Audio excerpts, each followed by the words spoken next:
Ayub pasal 16. Ayub mengeluh tentang perlakuan Allah. Tetapi Ayub menjawab, hal seperti itu telah acap kali ku dengar. Penghibur sialan kamu semua. Belum habiskan omong kosong itu. Aku yang merangsang engkau untuk menyanggah. Aku pun dapat berbicara seperti kamu, sekiranya kamu pada tempatku. Aku akan menggugah kata-kata indah terhadap kamu dan menggeleng-gelengkan kepala atas kamu. Aku akan menguatkan hatimu dengan mulut dan tidak menahan bibirku mengatakan balas kasihan. Tetapi bila aku berbicara, penderitaanku tidak menjadi ringan. Dan bila aku berdiam diri, apakah yang hilang daripadaku? Tetapi sekarang ia telah membuat aku lelah dan mencerai-beraikan segenap rumah tanggaku. Sudah menangkap aku, inilah yang menjadi saksi.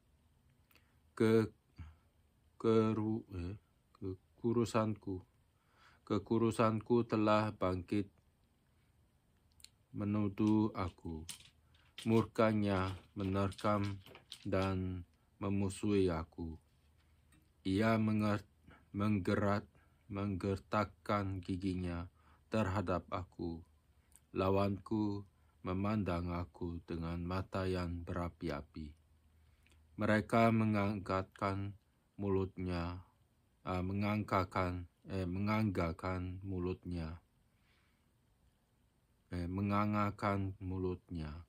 melawan aku, menampar pipiku dengan cercaan, dan bersama-sama mengerumuni aku. Allah menyerahkan aku kepada orang lalim dan menjatuhkan aku ke dalam tangan orang fasik. Aku hidup dengan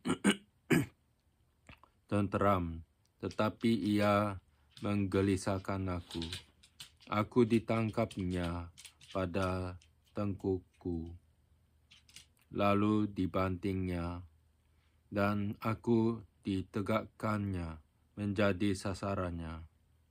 Aku dihujani anak panah, ginjalku ditembusnya dengan tak kenal belas kasihan. Empeduku ditumpahkannya ke tanah. Ia merobek-robek aku, menyerang aku laksana seorang pejuang. Kain kabun telah kujahit pada kulitku, dan tandukku ku masukkan ke dalam debu. Mukaku merah karena menangis, dan bulu mataku ditudungi kelam pekat. Sungguh pun tidak ada kelaliman pada tanganku, dan doaku bersih. Hai bumi, janganlah menutupi darahku, dan janganlah kiranya teriakku mendapat tempat perhentian. Ketahuilah sekarang pun juga, saksiku ada di sorga, dan memberi kesaksian bagiku ada di tempat yang tinggi. Sekalipun aku dicemoohkan oleh sahabat-sahabatku, namun ke arah Allah mataku menengadah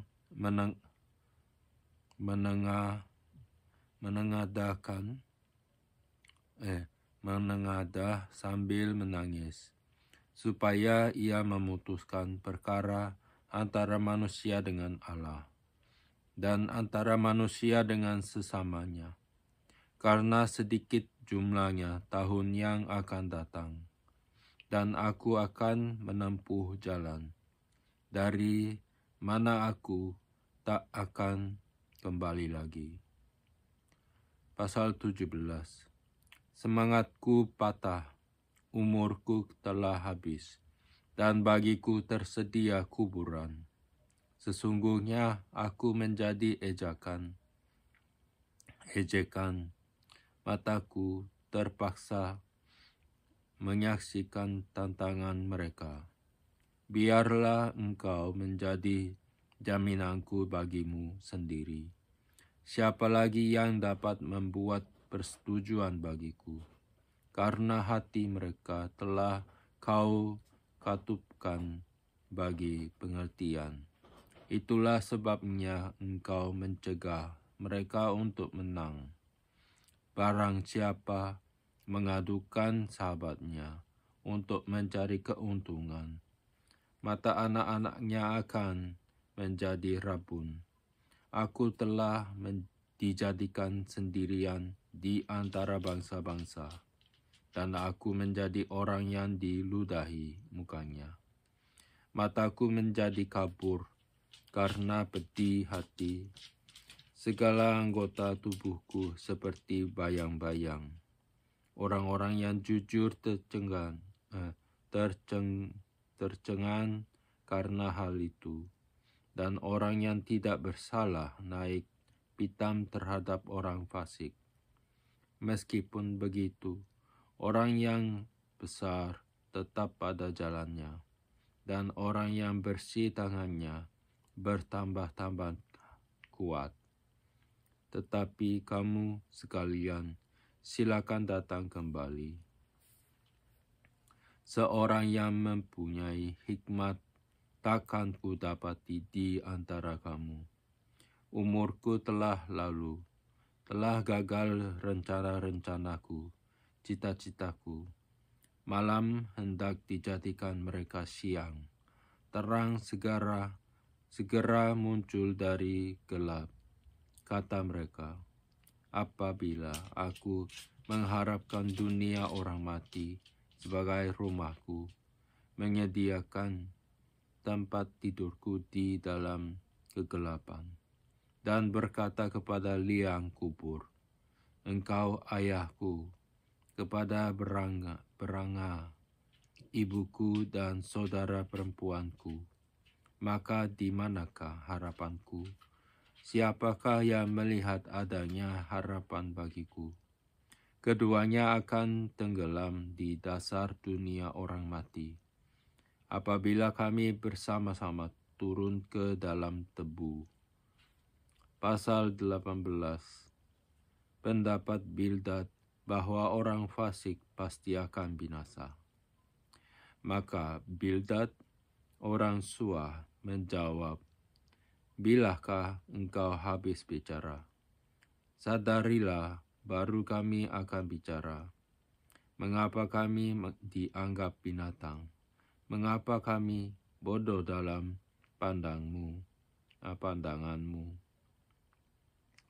Engkau yang menerkam dirimu sendiri dalam kemarahan. Demi kepentinganmu kah bumi harus menjadi sunyi, dan gunung batu bergeser dari tempatnya. Bagaimanapun juga terang orang fasik tentu padam, dan nyala apinya tidak tetap bersinar. Terang di dalam kemahnya menjadi gelap, dan pelita di atasnya padam. Langkahnya yang kuat terhambat, dan pertimbangannya sendiri dijatuhkan dia. Karena kakinya sendiri menyangkutkan dia dalam jaring, dan di atas tutup pelubang ia berjalan. Tumitnya tertangkap oleh jebak, dan ia tertahan oleh jerat. Tali tersembunyi baginya dalam tanah. Perangkap terpasang baginya pada jalan yang dilaluinya. Kedahsyatan mengejutkan dia di mana-mana, dan mengejarnya di mana juga ia melangkah. Bencana mengindamkan dia, kebinasaan bersiap-siap menantikan dia jatuh. Kulit tubuhnya dimakan penyakit, bahkan anggota tubuhnya dimakan oleh penyakit parah. Ia diseret dari kemahnya, tempat ia merasa aman, dan dibawa kepada raja kedahsyatan. Dalam kemahnya tinggal apa yang tidak ada sangkut pautnya dengan dia. Di atas tempat kediamannya ditaburkan belerang.